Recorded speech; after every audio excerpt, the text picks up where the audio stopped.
여러분 안녕하십니까. 2018년 12월 28일 금요일 신문사설 비평을 시작하겠습니다. 먼저 청와대 관련된 사설입니다. 조선일보는 현 정권 블랙리스트 환경부 뿐이겠나 라면서 현재 상황을 비판하고 지적하고 있습니다. 중앙일보는 환경부 사태 동향 문건 어물쩍 넘기려 해서는 안된다. 조선일보는 청발설자 색출 공무원 신명 휴대폰 압수 민주 운운 말길. 매일경신문은 환경부 문건 전 정부 블랙리스트와 뭐가 다른가. 문화일보는 환경부선 실행까지 확인 블랙리스트 전모 규명 나서야 한다 이렇게 비판하고 있습니다. 총공세를 펼치고 있네요. 블랙리스트와 관련해서는 박근혜 정권 당시에 비서실장 김기춘 문화체육부 제관광부 장관 조윤선과 같은 수준의 만약에 직권남용이다 라고 구체적인 증거가 있다면 똑같은 기준으로 수사하고 사법 처리해야 한다 이렇게 생각합니다.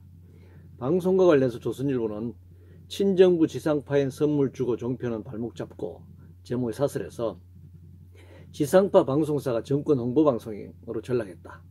KBS와 MBC, SBS 등 지상파 방송사를 돕기 위해서 중간 광고를 허용하려 한다.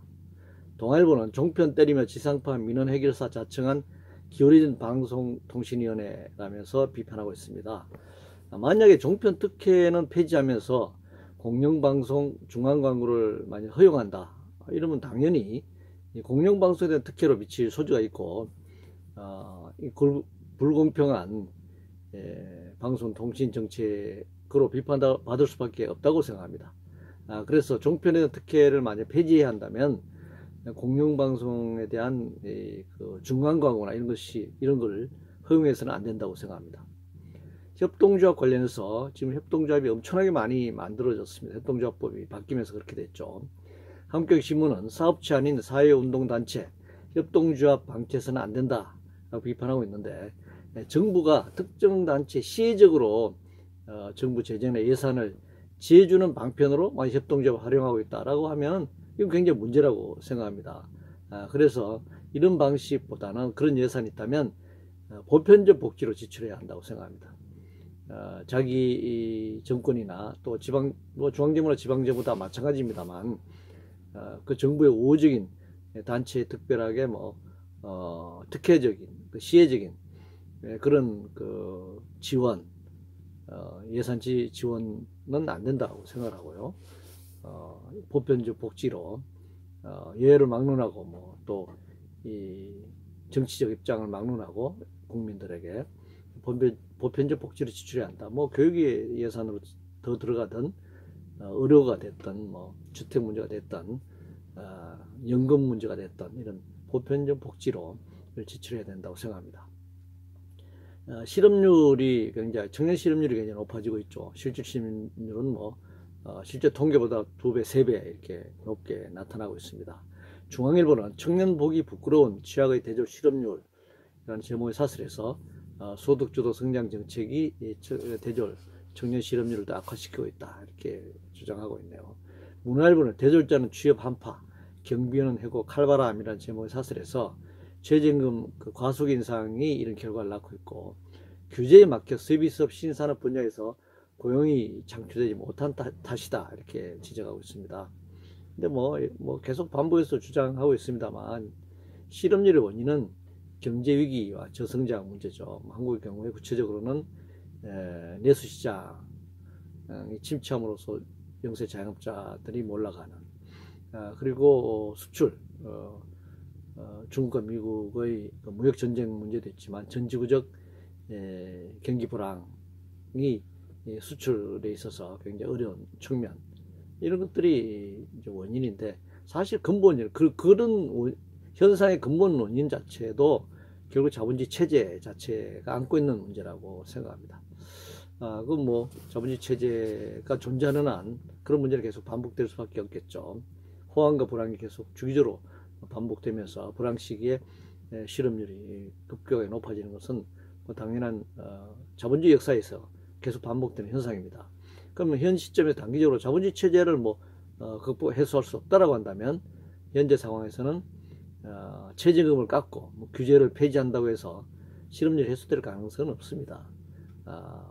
뭐 임시방편적인 것이긴 하지만 노동시간을 단축해서 일자를 나누거나 또 분배구조를 개선해서, 그러니까 소득주도 성장 정책을 펴면 안 되는 것이고, 뭐 그것이 아니라 그걸 구체적으로 분배정책, 분배정책 양극화를 해소하는, 최소화하는 그 분배정책을 통해서 내수시장을 살릴 수밖에 없다, 이렇게 생각합니다. 최저임금에 대한 공격이 뭐 1년 내내 계속되고 있네요. 중앙일보는 최저임금법 시행령 개정 꼭 무리하게 강행해야 하나, 12월 30일 날 이제 시행령을 국무에서 이제 최종적으로 통과시킨다 하는 데 대해서 제동을 걸고 있습니다. 낡은 주휴수당, 이 주휴수당을 지급하는 것은 낡은 제도다, 그런 얘기예요. 기형적 임금 체계 등에 대해서도 원점에서 개선 방안을 모색해야 한다, 이렇게 주장하고 있습니다. 유급휴가는 낡은 제도가 아니고 수백 년 자본주의 역사에서 노동자들이 투쟁으로 쟁취해온 성과입니다. 그래서 노동시간을 단축하고 휴가를 늘려온 것, 이것은 노동과 자본 간의 계급 투쟁에 있어서 노동자들이 그나마 그 숨통을 튀어온 그런 투쟁의 성과물이죠. 이것을 다시 낡은 제도다, 이렇게 하면서 다시 원점으로 돌리려고 하고 있습니다. 그 낡은 제도는 하루 노동시간을 14시간, 16시간, 뭐 18시간, 10세 이하의 아동착취, 아동노동까지도 강제했던 그것이 낡은 제도였죠. 그래서 장시간 노동과 휴가도 없이 착취수달을 당했던 그것이 낡은 제도입니다. 그 유급휴가를 만든 것은 낡은 제도가 아니고 그 낡은 그 시대에, 지난 시대에 그런 낡은 제도를 투쟁을 통해서 혁파함으로써 노동시간을 단축하고 유급휴가를 늘려왔죠. 미국의 이제 트럼프의 어떤 대외 정책, 굉장히 기존과 많이 다르죠. 동아일보는 트럼프 세계 경찰 노, 한미 이제 이런 이제 입장을 밝혔단 말이에요. 이렇게 계속 밀고 가니까 한미 동맹과 주한미군의 훼손이 생길 수밖에 없다. 그래서 한미 동맹 주한미군 훼손이 없도록 해야 한다라는 이제 제목의 사설로서 이런 이제 여러 가지 우려와 그런 대응책을 지금 얘기하고 있습니다. 미국이 뭐 세계 경찰, 뭐 트럼프도 뭐 세계 경찰이라고 그랬는데 미국이 세계 경찰이 아니고 미국은 제국주의자이죠. 제국주의 세력입니다. 무슨 미국 왜 세계 경찰을 자처해야 합니까?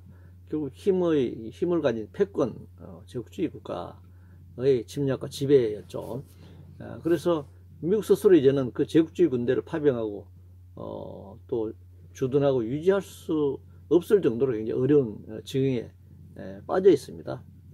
그래서 뭐 트럼프가 굉장히 현실적으로 그런 대정책, 미군을 파병하고 장기적 주둔하고 하는 그런 비용을 해결하기가, 그리고 또 동맹국가에 뭐 한국이나 일본 같은 경우는 소파 협정을 위반하면서까지 주둔 비용을 뭐 2배 올리라, 뭐 이런 식의 압박을 이제 가하고 있는데요. 이것도 굉장히 한계가 있는 것이잖아요. 그래서 미국의 대정책은 특히 군사 패권과 관련한 제국주의 침략과 지배, 이것은 기존처럼 유지되기는 어렵단 말이죠. 변화될 수밖에 없다. 그렇다면 한미동맹과 주한미군 주둔도 기존과는 다른 상황이 발생할 수도 있다는 것입니다. 이걸 상정하고 우리나라 한국 정부가 이걸 대응을 해야 되는 것이지, 미국이 이런 제국주의 세계 지배와 침략과 지배와 관련된 전략, 여기 변하는데 한미동맹과 주한미군은 그대로 예전처럼 유지될 것이다 라고 생각하는 것은 오산입니다. 그러니까 변화되는 상황에 우리도 자체적으로 어떤 대비책을 마련해야 한다고 생각합니다. 국방과 관련해서 문화일보는 북한은 핵무기 양산하고 있는데 미군 감축론을 주장하고 있다. 참, 그런데 한국이 지금 상황에서 본 이런 상황이 된 것은 남한의 참담한 안보 성적표다, 이렇게 이제 지적하고 있는데요. 우리가 남북 문제, 북미 관계, 남북 관계, 북미 관계를 논할 때 한국을 빼고 말하면 안 되는 것이죠. 남북, 미 이 3자 간의 관계에서 보면 북한은 핵무기를 양산하고 있고 미국은 미군 감축론을 이제 제기하고 있다. 그럼 한국은 아무도 안 했다. 한국은 이게 지금 문제다. 이렇게 몰아가서는 안 되는 것이죠. 한국은 세계 10위 경제 대국입니다. 그리고 GDP 대비 군사비 지출이 세계 10위입니다. 랭킹 10위에 지금 랭크되어 있죠. 그리고 미국 무기 수입의 1위 국가입니다. 그리고 주한미군이 세계 최강의 주한미군이 주둔하고 있고, 한국의 국방은 한미동맹에 근거하기도 하지만 그걸 뒷받침하고 있는 것이 미국 해구산 하에 있는 거예요. 물론 미국의 전략자산이 한미 군사훈련 과정에서 계속 이동하고 있고, 아니면 훈련 시기가 아니라고 하더라도 이 동해, 뭐 서해, 남해, 아니면은 남한의 주한미군 주둔뿐만이 아니라 그 일본의 오키나와라든가 이와군이라든가 이런 곳에 한반도의 어떤 이 전쟁 상황을 고려해서 막강한 군사력이 전략자산이 배치되어 있습니다. 그래서 그런 것들이 결국은 한미동맹이라고 하는 그런 군사력인 것인데, 그걸 완전히 배제하고 뭐 한국의 안보 상황이 암담하다, 참담한 안보 성적표다 이렇게 말하는 것은 뭐 정말 있는 사실을 부정하고 지금 얘기하는 것이죠. 규제와 관련 상경신문은 정부 국회 쌍끌이 규제가 세계 경제 더 어렵게 만든다라는 제목의 사설에서 최저임금 인상과 주휴수당 문제, 유연성이 담보 안 된 근로시간 단축 문제, 외주 자체 부정하는 산업안전보건법 개정 문제, 기업들 호소하는 반대로 가는 지주회사 상법 개정안 등 규제 법규를 이제 지적하고 있습니다. 매일경신문 새해는 꼭 욕먹을 각오로 규제 개혁 성과 보여라 제목의 사설에서 4차 산업혁명과 신산업 육성이 기득권 세력의 그 반대와 규제에 막혀 있다 이렇게 지적하고 있는데, 이거 굉장히 위헌적인 주장을 발언을 하고 있습니다. 헌법 119조 2항 소위 경제민주화 조항에는 정부가 규제와 조정을 할 수 있도록 되어 있습니다. 계속 규제를 없애라고 하면 헌법 19조 2항을 위반하라는 얘기예요. 이걸 위반하면 대통령이 탄핵 사유가 되는 겁니다.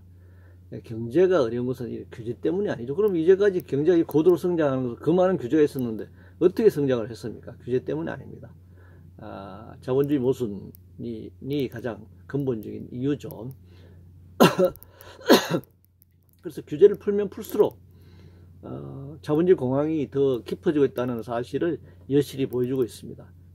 규제 때문에 성장할 수 없다가도 사실이 아니고, 그 규제 속에서도 이렇게 고도 성장을 했고, 규제를 풀면 풀수록 더 고도 성장이 이루어질 것이다라고 했는데, IMF 연익 이후에 규제를 계속적으로 풀었는데도 불구하고 성장률이 저하했다는 것이죠. 그러니까 이 주장 사실이 아니다. 글로벌 IT와 관련해서 매일경신문은 글로벌 IT 공룡 불법에 대해서는 과감히 손봐야 한다 라는 제목의 사설에서 페이스북이 이제 개인정보 유출한 문제를 사례를 들고 있습니다. 그래서 역차별이라는 말이 나오잖아요. 그래서 규제를 계속 완화하고 규제를 풀어서 이 모양이 된 거잖아요. 그래서 규제를 당연히 강화해야 합니다. 그건 외국 기업뿐만 아니라 국내 기업을 막론하고 이 자본의 탐욕, 이윤을 극대화하려고 하는 그 이윤은 사유하고 손실을 사유하려고 하는 그런 자본의 속성이 있죠. 그건 당연히 규제를 강화해야 된다는 겁니다. 그리고 개인정보 유출 등 불법 문제뿐만 아니라 조세 포탈이 이루어지고 있고, 또 국내 IT 업계보다 턱없이 낮은 이 세금을 부과하고 있잖아요. 이것도 하나의 역차별입니다. 이런 것도 시정해 나가야 한다. 보호무역과 관련해서 한국경제신문은 중국 정부의 노골적인 반도체 급박, 한국도 맞대응 나서야 한다라는 제목의 사설에서 중국이 한국 상품에 과징금을 부과하는 문제를 지적하고 있습니다. 그것은 이제 중국의 반도체 기술이 한국의 턱 밑에 와 있다는 것을 말해주는 것이죠. 만약에 중국의 반도체 기술이 한국과 굉장히 격차가 나 있다고 하면은 과징금 부과할 수는 없겠죠. 한국의 그 부품을 수입해 가지고 조립해서 미국으로 수출하는 이제 그런 시스템이었는데요. 중국 스스로 이제는 그걸 생산할 수 있는 단계에 와 있다. 그러니까 그 기술 격차가 초극 뭐 이런 용어가 있지 않습니까? 아주 그 극면 그런 기술 격차의 수준이고, 또 경우에 따라서는 한국과 대등하나 앞서가는 그런 상황이 왔다라고 하는 것을 보여주고 있는 것입니다. 오늘날 뭐 보호무역주의는 대표적으로 미국이 국내법을 적용하지 약소국에 가하는 이제 압박인데, 중국은 미국의 압력을 받고 있죠. 사실 중국보다는 미국이 기술적 우위가 있으니까요. 압력을 받고 있지만 역시 이 중국도 이제는 세계 2위의 경제 대국이지만 기술적으로는 이제 미국이나 독일이나 일본, 뭐 한국의 이제 분야에 따라 다를 수 있습니다만은 아직 기술 이제 격차가 있긴 한데, 그러나 이제 기술 문제도 이제 극복해 나가는 중국이 굉장히 빠른 속도로 극복해 나가는 과정이 있기 때문에 자기들보다 경제력이 약한 그런 나라에 대해서는 미국이 같은 썼던 수법, 그러니까 압박을 가하는 방식을 중국도 이제는 동원하고 있는 것이죠. 이것이 세계 경제 현실입니다. 뭐 그런 현실을 두고 뭐 윤리도덕적으로 그걸 지적한다고 해서 해결될 문제는 아니죠. 그래서 뭐 그건 한국 경제가 스스로 이런 상황을 돌파해낼 수 있는 대응책을 마련할 수밖에 없다, 이렇게 생각합니다. 이상으로 2018년 12월 28일 금요일 신문사수 비평을 모두 마치겠습니다.